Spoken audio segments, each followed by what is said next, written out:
Part 4. Okay. Di ko na-expect. Tumalon na tayo dito. Although, nasabi ko naman doon sa unang mga parts ng video, ilalas natin yung 75% na layout. Well, ang dami ko palang ganun. Okay, so pangalawa to. Second to the last, unahin na muna natin to. Kasi medyo mabigat. Pero tingnan nyo, oops. Wala nang alog yan, wala nang alog. I mean, di na maalog kasi naayos na natin lamesa. Pero, unahin ko na to. Madaling explain. Bigat min, ito. Ito literal, ayun, pwede ka rin talaga mag-dumbbell dito. Ito magandang keyboard kasi pwede ka mag-exercise habang magta-type. So, ito yung Keychron Q1. Wala nakalagay. Pero alam ko Keychron Q1 to. Legit na mabigat. Solid yung tunog. Ang issue ko dito, wired. Ito yung isang keyboard na sabi ko, shit, ang ganda na aluminum. Tapos yung mga nagkakataon na dami nagme-message sa akin, sir, boss, ba't wala ka pang aluminum? Eh di ako, bumili ako ng aluminum. Pagdating sa akin, hala, sabi ko, ba't ayaw mag-switch? Ba't walang toggle? Yun. Wired. Well, tabi yata. Well, I have nothing against with wired naman. Pero kasi, yun nga, halos lahat ng keyboard ko, kinukuha ko, puro try mode. So, nagulat lang ako. Pero, kahit yung pusa nagulat. So, going back, hindi ko lang talaga masyado trip yung wired. So, kaya naglilino na kapag if ever in my option na mag-try mode, magta-try mode tayo. Si Tangamid, naghahabulan sila sa likod, pero hayaan nyo lang, huwag natin silang pakiramdaman, huwag natin silang pansinin, basta tayo video ng... So, going back, okay naman sa akin dito. Okay pa rin naman sa akin to. Although hindi ko siya masyadong nagagamit. Pero maganda kasi itong keyboard na to eh. Hindi ko lang magamit kasi wired yan. Pero yan, yung full layout na ito yata yung hindi ko matandaan kung pinilitan ko to eh. So check natin ngayon. Ayun pinilitan ko nga kasi tactile yung nakalagay dito before. Gateron na brown, which is tactile, tapos pinilitan ko. Yan, naka jelly black. Gateron black. Hindi ko matandaan basta Gateron black and pag nakalagay. Wait. Nabuksan na natin, ba't di natin confirm ba? Ako black. Yan. Yung original kasi nga nito, yung nabili ko is yung tactile lang. Kaya, yan. Tapos may dalawang klaseng layout to. Medyo tumatagal na tayo sa video na to. Yung dalawang klaseng layout nito, yung dark nito is nasa loob. So, maganda naman siya. As in, maganda yung keyboard. Yun lang wired. So, tatabi na natin to kasi mabigat. Rico. Kaya dapat pag mag-ano ka ng keyboard, nag-gym ka. Susunod na natin to kasi kalat. Ito, isa pa to. Ito, ang ganda rin sana na itong dalawang to. Ito yung ako PC98. PC98B. Ang issue, tumatalon yung typing. Or it's either kung tumatalon or bumibitaw. Hindi ko alam, hindi na rin ma-explain sa akin ng seller. Binili ko to rekta sa ako mismo na sa Shopee. Pero anong nangyari? Nakwento ko na naman to. Medyo mahabang series yung parang 4 na video yata nagawa ko dito before. Ang original ko is ito. Ito yung original ko. Ito yung palatandaan ko. Pinalitan ko ng keycaps. Pero maganda naman yung tunog nito. Ang issue ko nito is nga, lapag natin itong isa. Tumatalon. Yan. Pero kasi nung nag-testing ako nung isang beses, hindi. So, hindi ko alam kung may topak. Pero maganda yung tunog. Sound check. Ayun, mapapansin nyo, puro alikabok ko kasi nga hindi natin nagagamit. Yan. Kaya medyo bad experience ako sa ako na keyboard. Pero yung sa switches, solid. Ako pa rin talaga, ako na switches pa rin talaga ako for sa ngayon pero malay natin sa mga susunod. Kasi ang dami rin lumalabas na magagandang switches Ayan. Magkaiba pala to ng switch. Ito is yung wait, hindi ko matandaan. Magkaiba to ng switch. Yan is Hindi yan. Ano yan? Wait lang. Hindi yan yun. Pinalitan ko na yan. Ay, ba't ganun nga?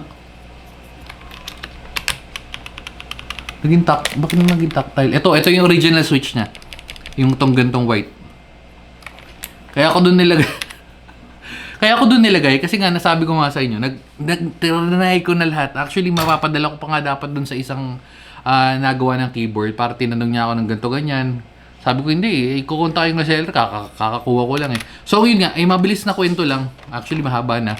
Pero ang nangyari is, sabi niya sa akin, order ko na lang uli. Tapos bibigyan niya ako ng coupon na 50% and then after nila ma-receive, ibabalik ko sa kanila.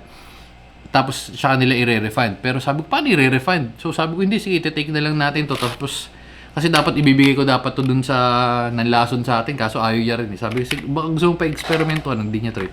Pero yan. So ito yung tactile. Nakalimutan ko yung nilagay ko dito, pero nandito ba nakalagay? Gazzew. G-A-Z-Z-E-W. Yung boba yata to. Ito yung UT1, parang ganun. Ayan. Hindi ko trip yung switch na tactile, kaya tatabi na natin siya. Pero yan, again, ito yung Ako PC98B. Medyo pangit experience natin. Pero may mga naging, for the record, may naging Ako keyboard. Actually, yung gamit ko ngayon na main Ako yun, pero yun. So far, medyo dun na sila pumalpak. At nagkataon dalawang keyboard pa yung pinagpalpakan nila. Anyway, so last na natin to. Hindi, sige, unahin na natin to kasi ito yung latest natin pinaka-latest natin. So, yung PC98B, cancel sa akin yun, pass sa akin yun, auto hard pass sa akin yun kasi nga, tulad na sabi ko, dalawang keyboard, imposible naman dalawang keyboard. Pero yun yung yung naging issue ko. Pero yung sa silver, yung sa Q1, Keychron, good sa akin yun. So ito, hindi na natin kailangan pag-usapan pa, Aula F99. Ano naman, swabe yan. Automatic, approve sa akin yan, goods na goods to.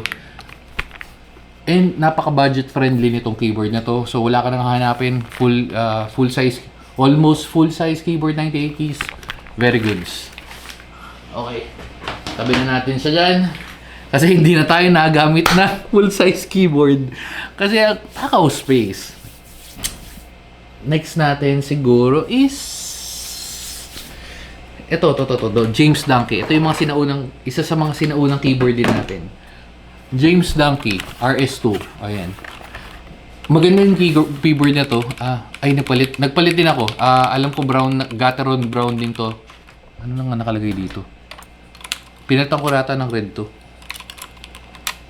Ayun pa rin. Okay, so Gateron brown pa rin pala. Ayan, Gateron brown pa rin. Pero yun nga, tactile. Hindi ko masyado trip, pero maganda yung keyboard kasi very retro. Tingnan nyo naman, di ba? Ganito talaga kulay niyan. Well, ito, mas maganda ilaw. Ganyan talaga yung kulay niyan, hindi siya nag-fade or what. Ever since ganyan. Kaya medyo natripan ko siya. Pero nga, kasi nga hindi na ako gumagamit ng full size keyboard kasi etong part na to lang gusto ko, tapos nandito na yung mouse, all goods na ako. Pero again, kanya-kanyang trip yun. Kaya sa mga nagtatanong kung ano ba mas okay yung gantong keyboard or yung ganto, para sa akin i-compare nyo yung sa layout. Head, James Dunkey RS2, very goods. Sayang wala na sa akin yung red, yung RS6 yata, hindi ko matandaan yung exact model. Pero yun ang sobrang solid. Yan. So RS2. So usog natin tong mga to. Uy. Medyo sumabit. Pero all goods lang. Ito. Isa rin tong ito medyo requested to, GD100. Tama ba? Ito yung GD100. O yung GD. Dark Flash. Sorry, Dark Flash 100. Pa sa akin to.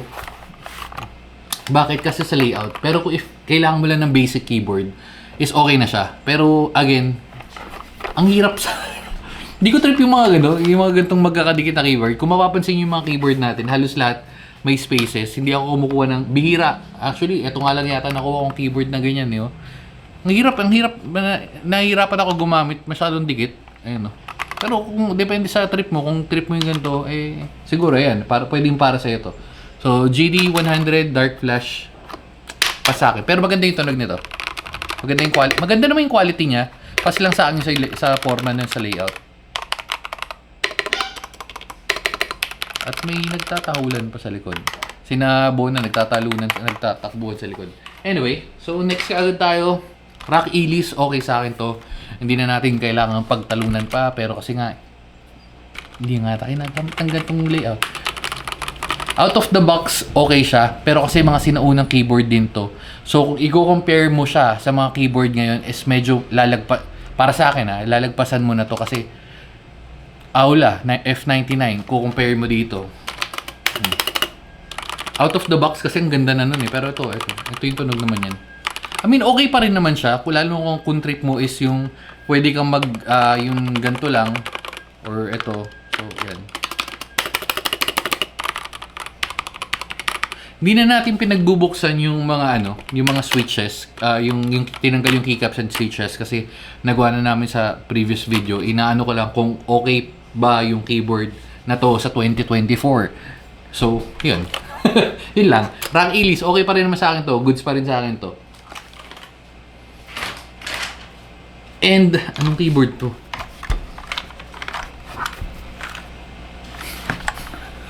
Speaking of, Lychee GK98. Nabanggit ko na to nung previous pa sa akin to kasi alam ko sinasabi ko na outdated to kasi nagkataon lang na pa sa akin to kasi nabili ko siya recently lang and ang dami na nga magandang keyboard. Kung ko-compare ko siya sa price niya versus dun sa mga ibang keyboard, pass. Pero kung siguro ko nakuha ko to na mas maaga-aga, okay, pero now, pass. Okay. Sorry, sound test. Mabilis lang.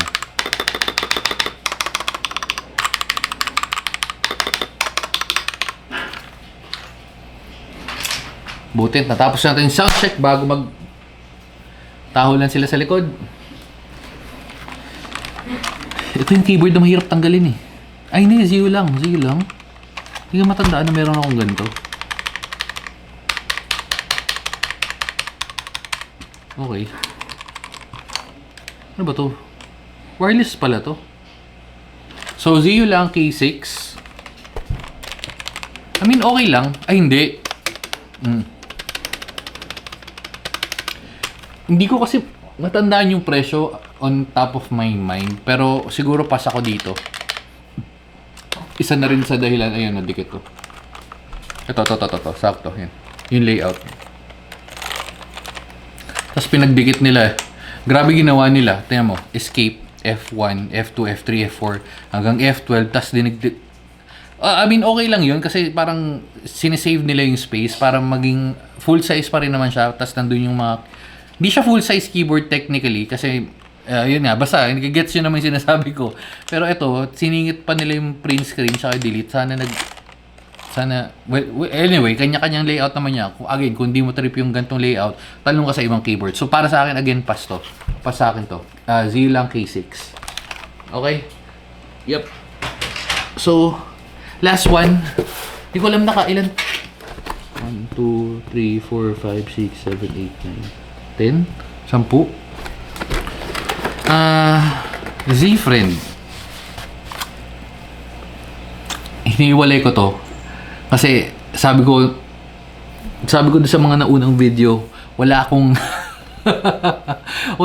inayawan na Z-Friend, pero naalala ko tong keyboard na to bigla.